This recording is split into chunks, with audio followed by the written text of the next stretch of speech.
At the station, our guide presented us each with a white scarf and took us to the guest house.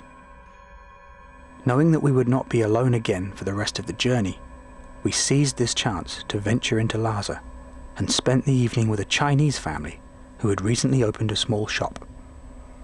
They seemed unenthusiastic about the city, describing it as just okay and calling it dangerous.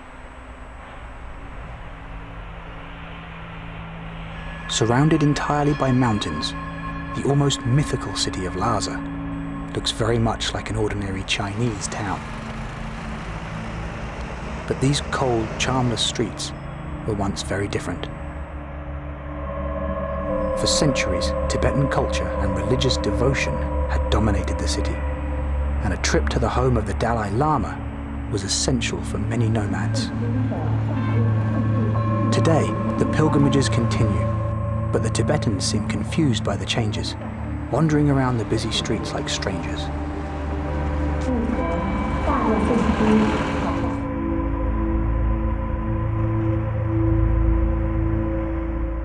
We made it. We're actually off the train. We got nice scarves.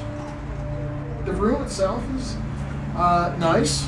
It looks like nothing out of the ordinary. We've got proper beds, which we haven't had for 2 whole days. We have an actual toilet we can sit on. We don't have to pray. How's the guide? But he was very friendly. Gave us these scarves. It was nice.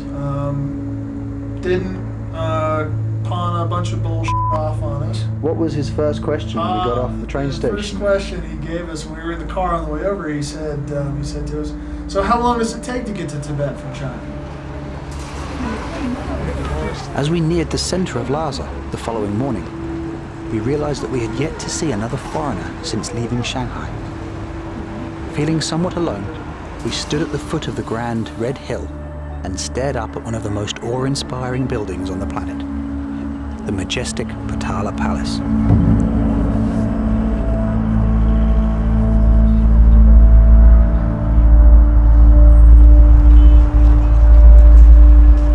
Construction began on the Potala in 1645, and until 1959, it also served as the impressive seat of the Tibetan government. Well, here I am at the Potala Palace. It's beautiful, and I'm very happy to be here. It feels a little sterile, but I suppose it's what you can get. There's the palace.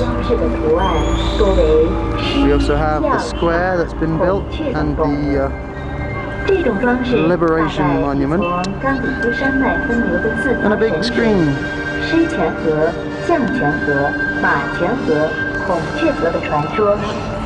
So here I am, I've done it. I'm in Lhasa and I'm at the Potala. I just wish there was somebody inside.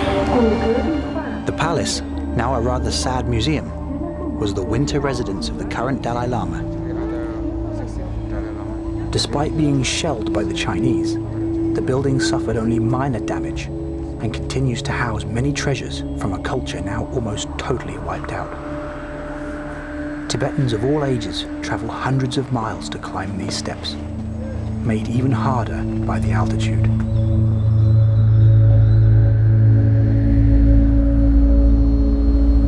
When inside, they are careful to ensure that any money they leave in the collection trays is placed with Mao's face turned down. Watch how helpful the Chinese security guard becomes upon spotting our camera. Okay, well we're actually inside the Potala Palace now. It's a brisk Lhasa day. We're about to go into the White Palace itself, which was the government of Tibet. There's many rooms and chapels in here, but we can't get to all of them because a lot of them are closed. Around me, you can see these yellow buildings were the buildings that the monks used as dormitories, but they've now since been converted to snack stalls and postcard booths.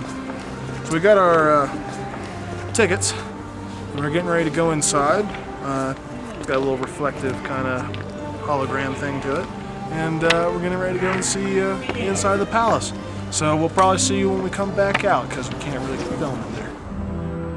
Although the view from up here has changed drastically, those looking up at the Potala are either reminded of the absence of their spiritual leader or view it as a symbol of the resilience of the Tibetan people.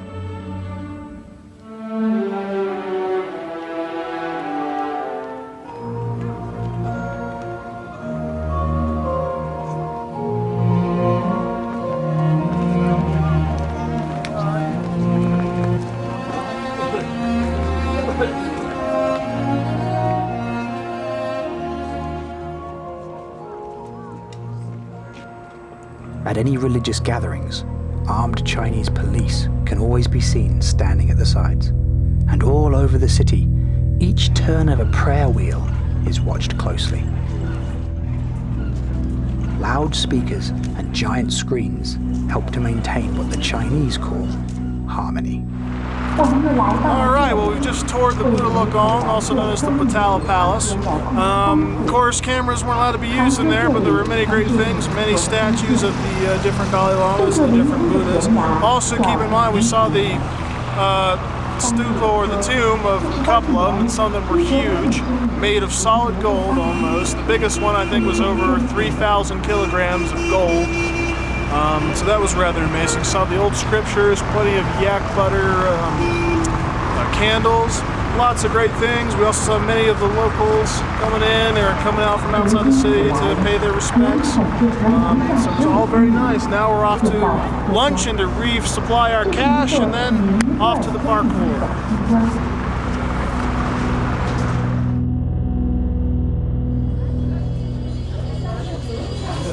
Well, we are now able to cross a couple things off the list, and that is to eat yak in Tibet, in Lhasa. I'm having a yak and potato stew with what seems to be curry mixed in. It's a little spicy, but it's actually quite good.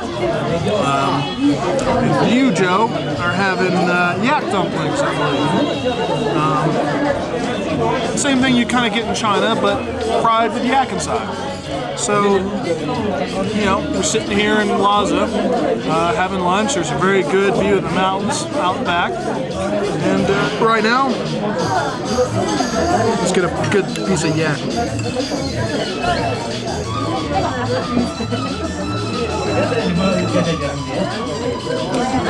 Lunch of champions. It's good. It's good.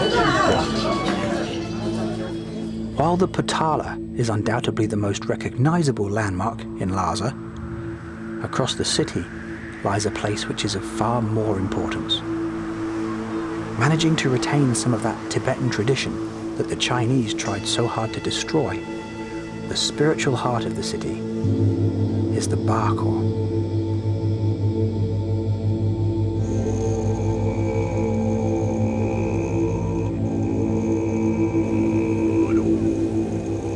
Situated in what has sadly become known as the Tibetan Quarter, this large public square and the streets around it form one of the holiest places in the whole country.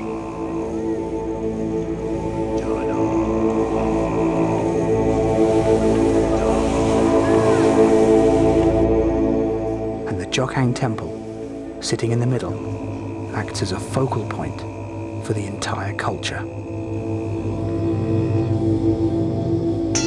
The square was cleared by the Chinese in 1985, allowing the soldiers to patrol the Tibetan Quarter with ease. During the riots several months before our trip, the Bakor was even closed briefly to allow the Chinese to crush the protesters faster. While looking for souvenirs in the market, I began to speak Chinese to a Tibetan lady. Although she understood Mandarin perfectly, she slapped my wrists and told me not to speak that language. She preferred we communicated with hand signals.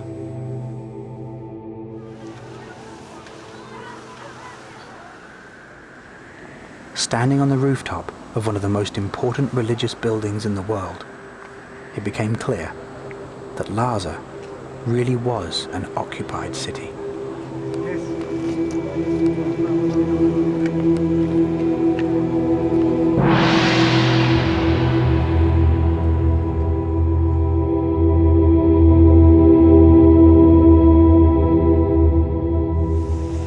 Now you may think, judging from my appearance and the the lack of light in the room that it's night side, but it's actually 5:15 in the afternoon.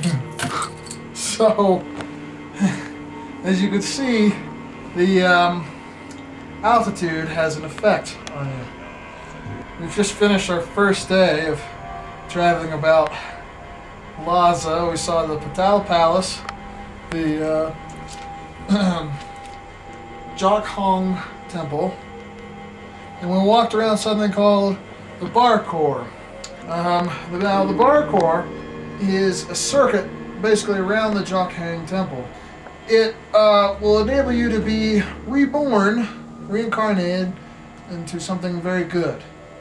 And so you have people who walk around this thing all day in the hopes of being reincarnated as something great. And they'll stop and prostrate, get back up and continue walking. And in fact, in front of the Jokhang Temple itself, you have all sorts of people sitting out there prostrating in front of the temple. So then tomorrow, we'll be speaking to you from the Noble Inca. So we'll see you then. Good night. After just one uncomfortable day in Lhasa, we were already looking forward to leaving.